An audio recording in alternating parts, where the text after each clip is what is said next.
Assalamualaikum warahmatullahi wabarakatuh. Kembali lagi kawan di Legenda Catur Dunia.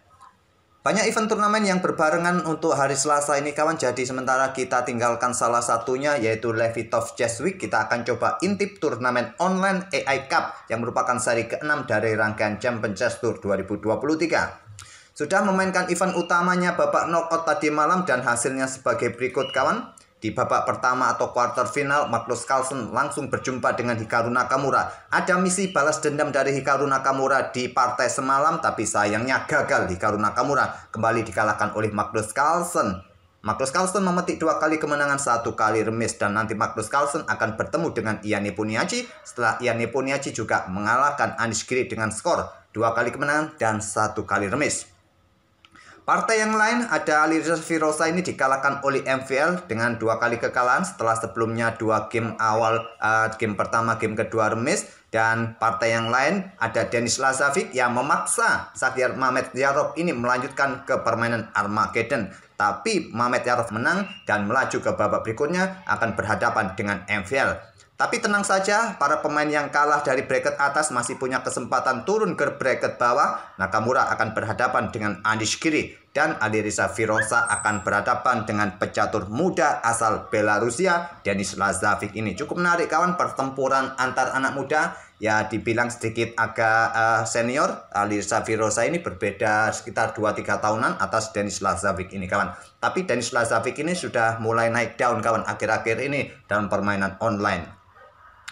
Oke, untuk game yang akan kita ulas ini ada 2 game kawan. Saya ambil permainannya Carlsen versus Hikaru Nakamura dan satu lagi dari permainan Firoza versus Maxime Lagrave. Pertama-tama kita lihat partainya Magnus Carlsen versus Hikaru Nakamura kawan. Saya pilih game ketiga. Game pertama Magnus Carlsen menang dan seru juga kawan pada game kedua di mana Hikaru Nakamura ini sebetulnya dalam posisi yang unggul materi pada game kedua seperti ini kawan. Hasil akhirnya di mana Hikaru Nakamura masih memegang menteri melawan sepasang gajah. Tapi formasi yang didapat atau dibentuk Magnus Carlsen ini coba membentuk benteng pertahanan kawan. Kalau engine menilai bahwa game ini masih bagus buat putih. Kalau mungkin kalian bermain di pos ronda tentu berharap dengan pion-pion ini untuk membongkar pertahanan raja ini kawan. Tapi di langkah ini kawan, raja bergerak ke peta G2 ini, Hikaru Nakamura menawarkan remis dan Magnus Carlsen pun menerima.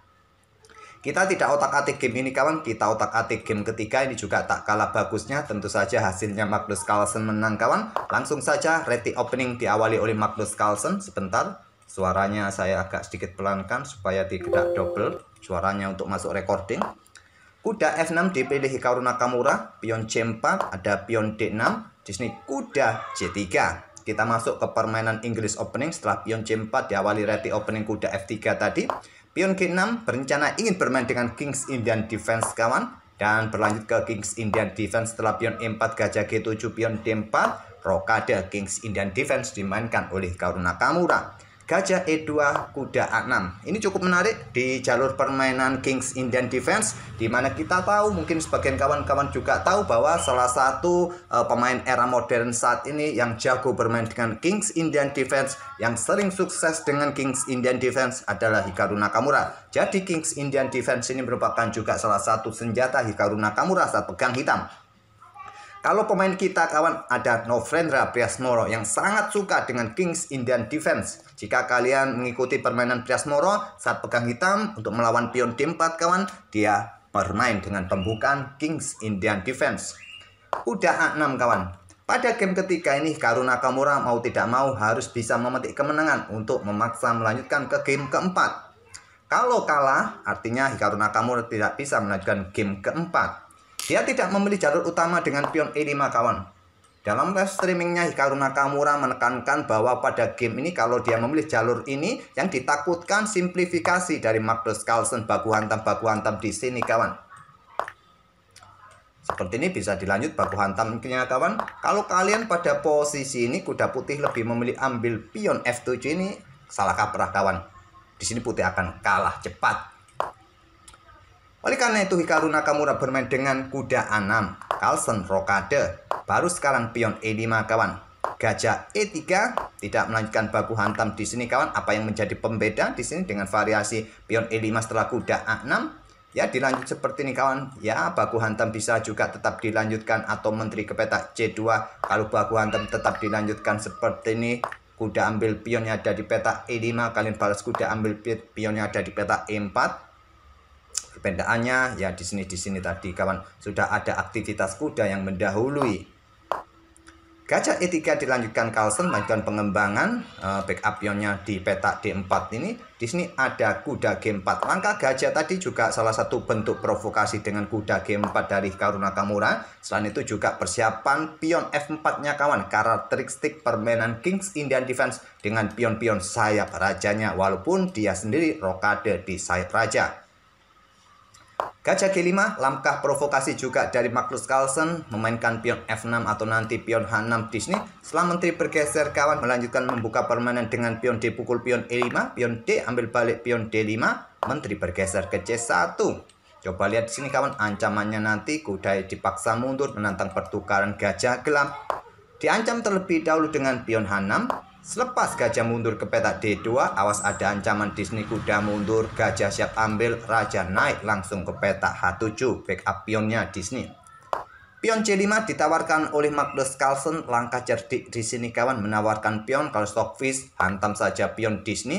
Yang ditakutkan mungkin ada kuda ke pusat kawan, double attack terhadap pion yang di sini. Kalau pion C6 dimainkan sama-sama memberikan ancaman bagi kuda masing-masing.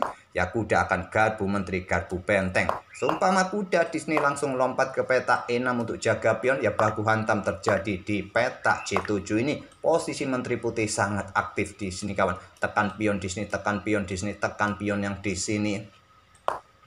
Nakamura menolak ambil pion, memilih dengan langkah pion C6. Dan di sini Carlsen luncurkan rudal gajahnya kawan untuk sikat kuda di petak A6 untuk merusak struktur pion hitam bertumpuk dan terpisah di lajur C. Kemudian di sini agar tidak bisa lagi bermain dengan pion F-nya kawan, pion H3 untuk usir kuda. Kuda mundur ke petak F6, kehilangan tempo lebih cepat bermain dengan pion F-nya kawan. Salah satu langkah karakteristik dari Kings Indian Defense dengan pion F ini, kuda mundur ke petak F6. Sekarang keluarkan benteng ke lajur pusat, tujuannya ingin menempati petak D6 nanti di sini. Kemudian menteri ini naik ke petak E7. Gajah E3 persiapan siap naik kawan, dihadang oleh kuda ke E8. Menteri naik ke petak C2, koneksi kedua bentengnya kawan di sini. Kemudian ada pion F5 baru sekarang dimainkan oleh Karu Nakamura. Kemudian diterima juga oleh Magnus Carlsen, malah memberikan tempo bagi gajah keluar kawan. Tapi di sini Nakamura ambil menggunakan pion G. Kalau gajah keluar ambil balik pion, maka menteri juga keluar kawan, menekan pion-pion yang terpisah lemah di sini. Kalau diambil menggunakan benteng, nanti kuda ini kawan muter-muter mendapatkan posisi yang bagus, ruangnya nanti sampai petak D6. Oleh karena itu, pukul balik menggunakan pion G untuk kontrol petak E4 ini juga. Di sini ada benteng E1.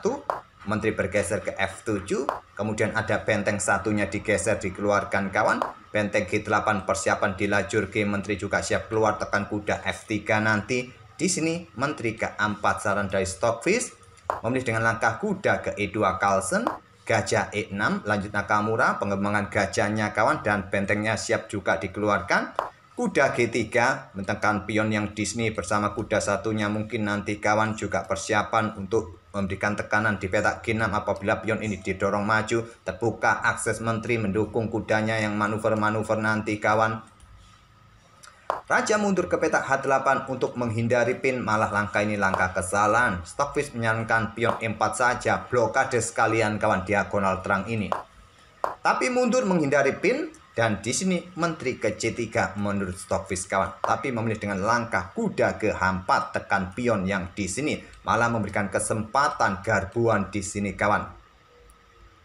Benteng F8 dimainkan oleh Nakamura, tidak berani melakukan garbuan. Kenapa tidak berani melakukan garbuan? Ya membuka diagonal ini, kuda melakukan skak di sini. Nanti ada windmill attack lagi kawan, bergerak kemana? Kuda ini repot, cepat kalah, cepat kolaps. Memilih dengan benteng F8 dan gajah ditarik mundur ke D2 untuk menghindari garbuan. Reposisi nanti petak C3 di diagonal gelap panjang. Serangan langkah-langkah Magnus Carlsen ini bikin pusing kawan. Pion F4 tetap didorong. Apa maksud Nakamura tetap mendorong membuka diagonal ini kawan? Harapannya setelah kuda ini melakukan skak, dia nanti mencoba garbu gajah, maksud saya garbu kuda dan garbu menteri di diagonal ini. Jika kuda tidak jadi, ambil benteng. Raja bergeser ke G8 dan di sini tidak langsung ambil benteng, kuda ke H5 kawan. Dilanjut oleh Magnus Carlsen. Tekan gajah, tekan petak-petak gelap di sini. Dan kalau sekarang gajah ini bergerak ke peta F5 yang sudah direncanakan oleh Hikaru Nakamura kawan, maka menteri akan ambil gajah ini kawan. Menteri ambil balik, kemudian apa? Kuda akan ke E7 garbu menteri hitam. Raja bergeser ke peta H8 mungkin. Kuda ambil menteri hitam, diambil balik oleh benteng. Kuda ambil gajah, diambil balik oleh kuda. Dan coba lihat kawan, dengan kekuatan gajah pada diagonal ini, benteng pun siap diangkat di baris ke-6. Incar pion lemah, struktur pion hitam ini rusak kawan. Dalam permainan endgame seperti ini sudah sangat tidak menguntungkan bagi hitam kawan. Mungkin itulah yang tidak terkalkulasi oleh Hikaru Nakamura tadi kawan, untuk membuka akses bagi dukungan kuda di diagonal terang ini. Nakamura merespon gajah mundur ke peta H8 dan baru sekarang kuda ambil benteng F8, diambil balik dengan raja. Pion G4 lanjut Carlsen, perkuat posisi kudanya kawan untuk berikan dukungan ataupun provokasi dengan en passant, membuka akses gajah bermain di diagonal gelap ini. Tetap dilatih Nakamura dengan en passant dan di sini gajah meluncur ambil pion H6 skak.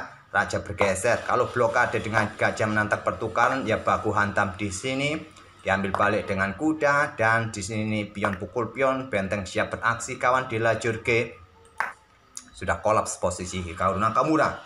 Raja bergeser ke G8, kuda ambil balik pion G3 di sini. Gajah ambil pion A2, lanjut Hikaru Nakamura. Menteri bergerak ke peta E4, persiapan bergeser ke lajur G kawan, incar pion juga yang di sini.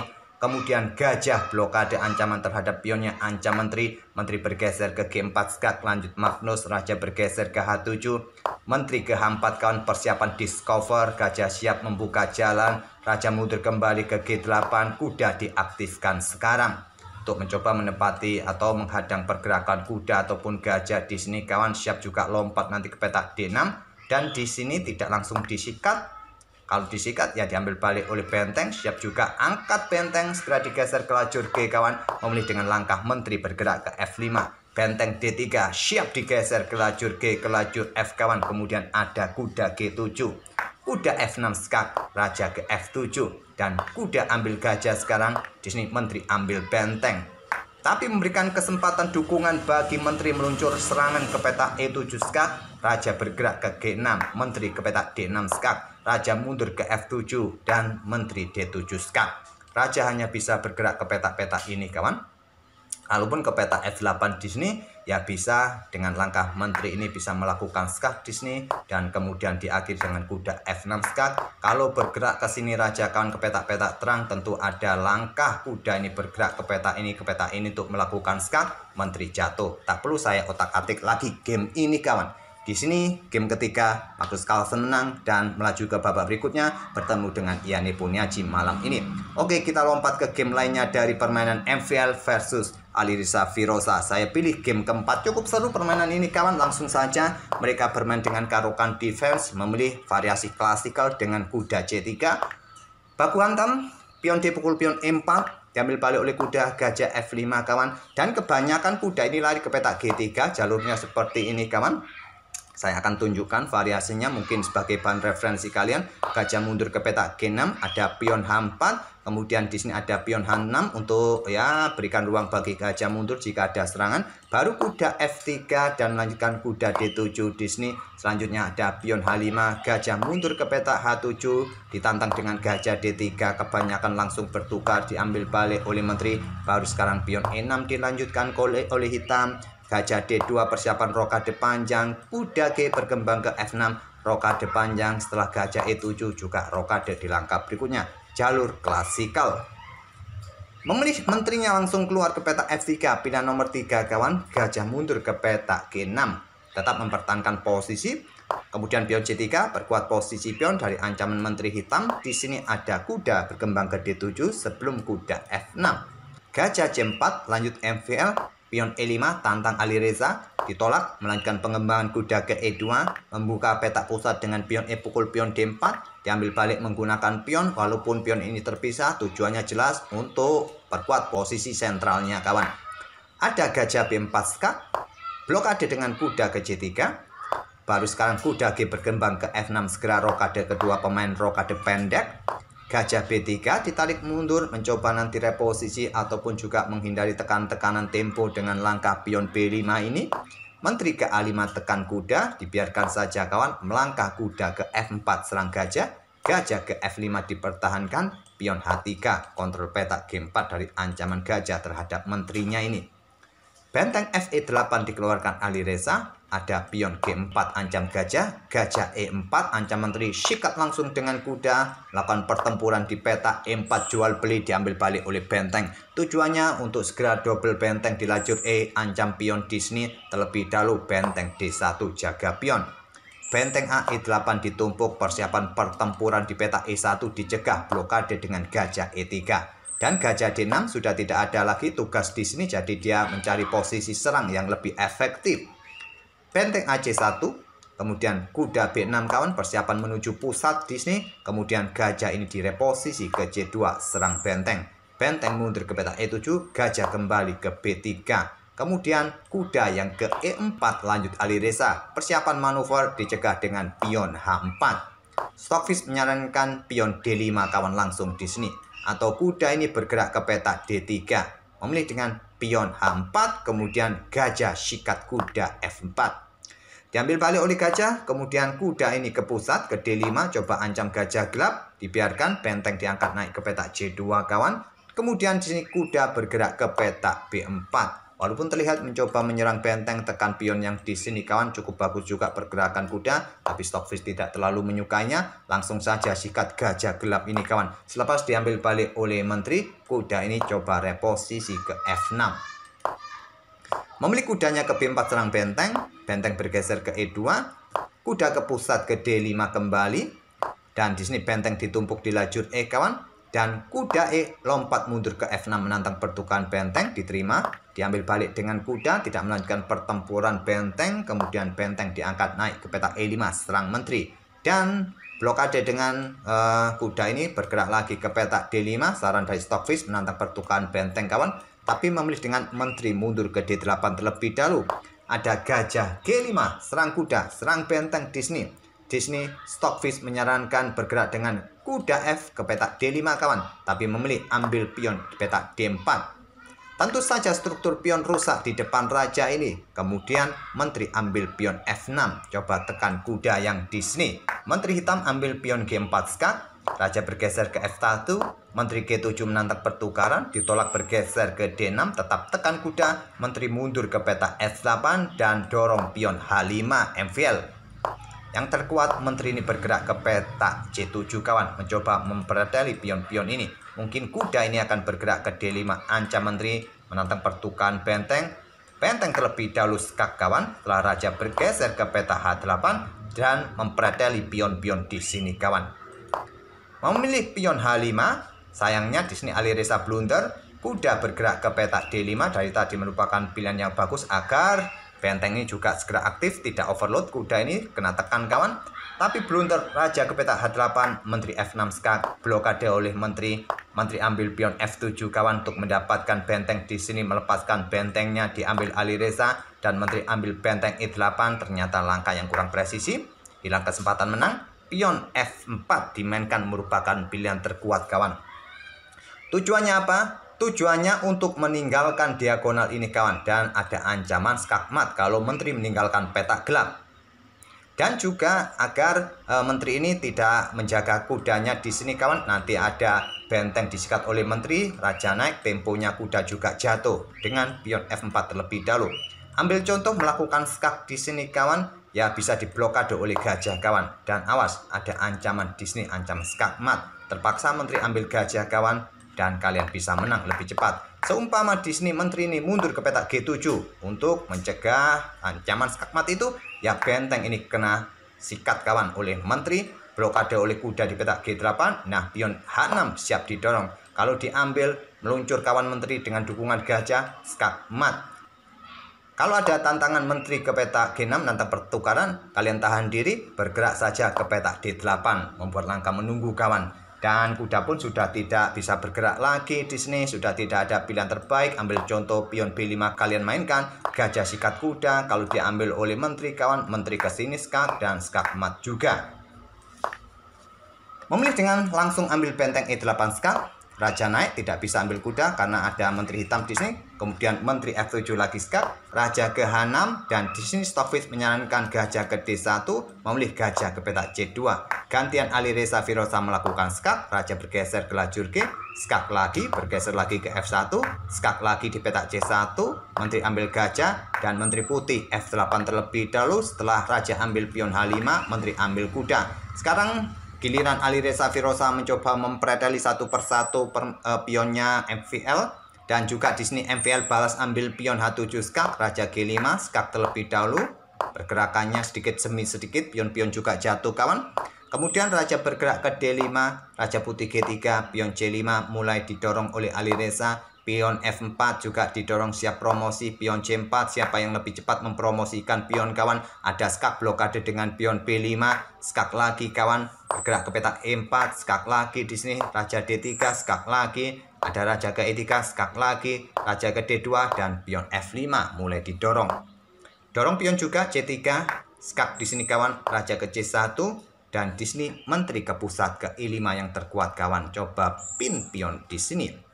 Memilih dorong pion langsung, di sini posisi putih dalam posisi kalah kawan, pion siap dipromosikan. Skak di petak F4 bergeser, pion F7 juga siap dipromosikan. Tapi kalah cepat kawan karena ada menteri ke petak G7 skak terlebih dahulu. Raja bergeser ke F2, pion promosi dengan tempo menantang pertukaran menteri. Pion putih juga dipromosikan kawan. Menteri G1 skak oleh Alireza dalam posisi menang hitam kawan di sini. Raja bergerak ke petak F3, menteri C D1 skak lagi, raja ke E4 skak lagi kawan, raja ke E5 skak lagi kawan, raja ke F6. Nah di sini kawan, skak lagi bisa dilakukan oleh hitam, terutama menteri ini ke diagonal ini kawan. Tapi memilih dengan raja yang bergerak ke petak B2, blunder dalam posisi seimbang kembali. Giliran putih melakukan skak MVL bergeser, menteri skak lagi bergeser, dikejar lagi bergeser, skak lagi, bergeser ke B3 blunder kawan yang terkuat, raja ke B1 mondar-mandir saja dan bisa remis. Tapi ke B3 ancaman skak mat 4 langkah tak terhentikan kawan dan skak mat sudah di petak C3 skak mat. Kalau agak lama sedikit tadi raja ini bergerak ke petak C2 kawan. Sedikit agak lama perbedaannya 2 langkah. Tetap saja kalian lanjutkan sendiri, kalian otak-atik 2 langkah, 3 langkah berikutnya skak mat juga. Di sini sudah skak mat. Cukup seru kawan dalam permainan endgame di mana ada 4 menteri di atas papan. Cukup panjang berakhir di langkah ke-72. Akhirnya MVL menang lagi kawan dengan 2 kali kemenangan, 2 kali remis, lolos ke babak berikutnya berhadapan dengan Skakiar Mamet Yarob. Kita akan tunggu saja aksi-aksi pemain ini kawan. Besok baru kita ulas dan kita akan bertemu di video-video berikutnya. Terima kasih sekali lagi sudah mampir tiap hari. Wassalamualaikum warahmatullahi wabarakatuh.